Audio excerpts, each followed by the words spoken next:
Hey everyone! I thought I would do something a little bit different than doing another studio vlog this week. I hope you enjoyed the last vlog, which was our glamping trip. I wanted to show you guys what I just got in the mail today, and the hubby's gonna help me set it up because your girl's been breaking her arm, literally from work. I've been screwing up this portion of my arm, this portion of my arm, this portion of my arm.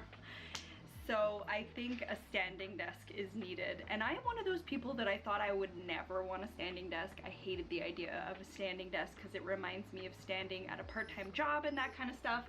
So we are DIYing this stuff, everyone. So I ended up getting a Flexispot. As you can see, here is the name.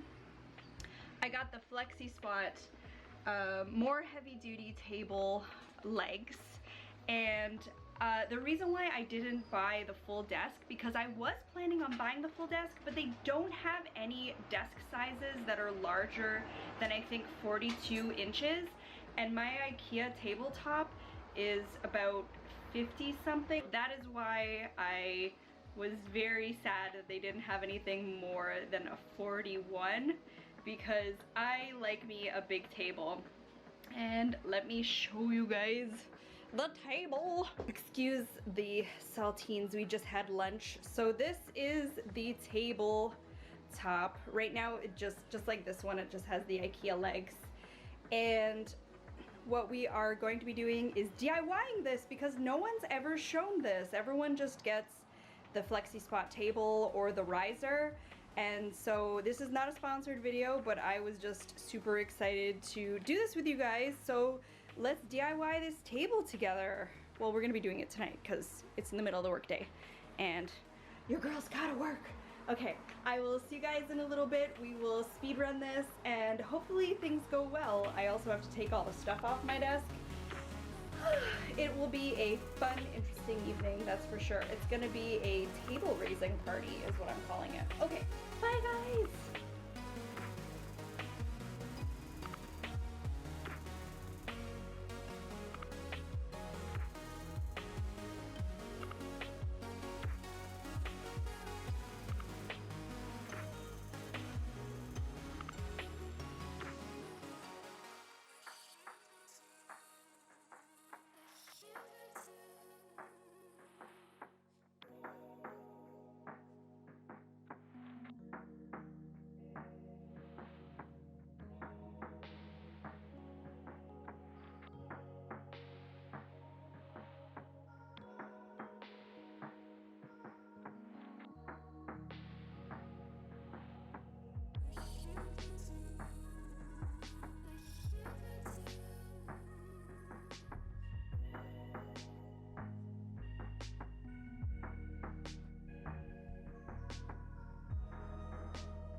All right, it has been exactly a week since I've had my Flexispot, so I decided that I would come on and talk to you guys about the process of assembling and just using the Flexispot in general. So just to give you a little bit of a background, I will show it on screen on their website, but I ended up going for the more expensive base model that they had just because I was concerned because I've got 2 monitors, I've got a mic, I've got, you know, my desk stand and all that kind of stuff. So I wanted to make sure that I don't kill the motor. That is really the only reason why I went with the stronger motor. If you don't have that kind of stuff and you just have a laptop or whatever, then I would totally suggest going with the base model that they have, but that is what I wanted to do. And it was mainly my hubby setting this whole thing up, if you guys saw the speed run. So the instructions are pretty good, can't complain. It does take a little bit of time to set it up, I'm not gonna lie. I think it took us about an hour and a half in total.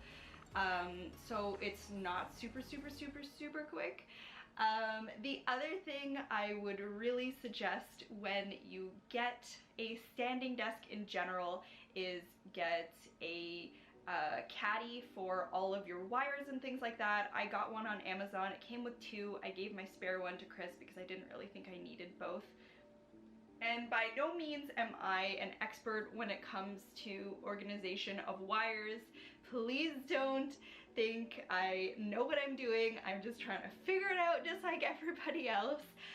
But I also ended up getting this little Amazon tube-like thing that you just zip up on your wires to keep them all intact and together, which I thought was a super awesome way to have cord management.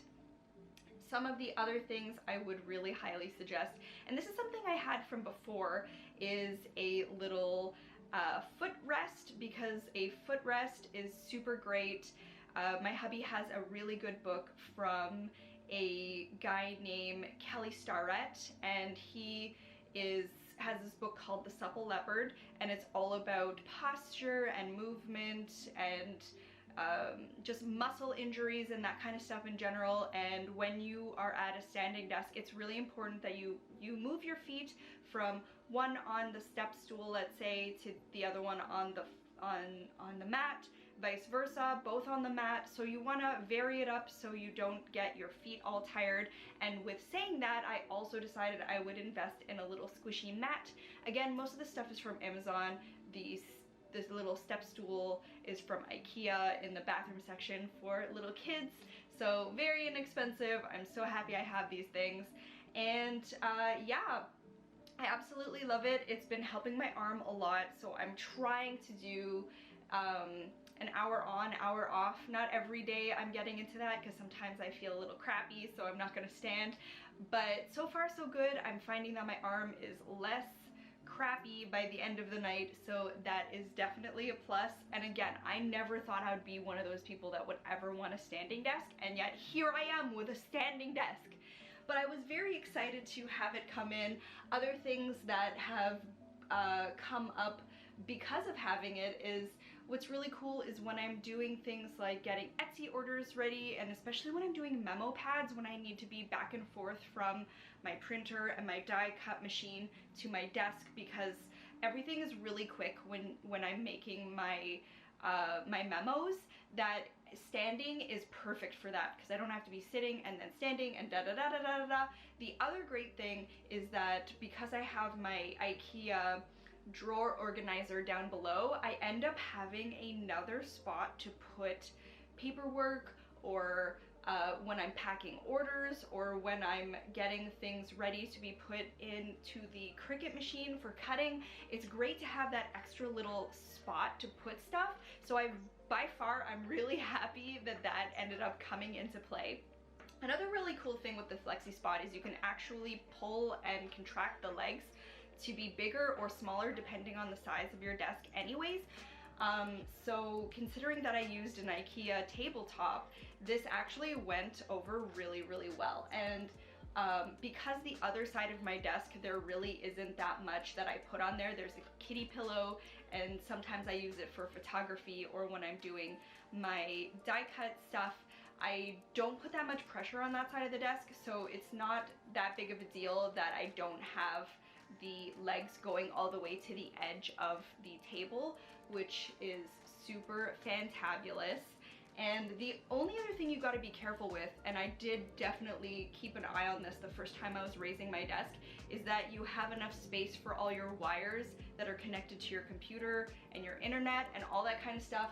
I never had a problem, thank God, but you just want to make sure that you're not tugging on any of the wires, especially if you're a tall person. I could see that being a huge problem. Me being a 5'0" little short person, I don't really have that much of a problem, but even still, I can't believe how much higher I have to raise the desk. Like, I did not realize it would be so high.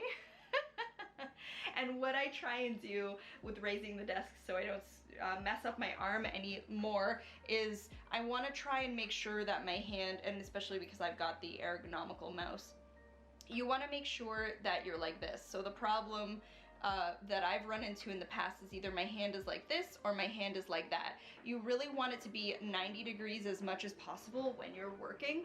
So just keep that in mind when you're working so that you don't have any arm pains as well. And then the other thing that I should probably go and do is get another massage, because that would probably really help my arm.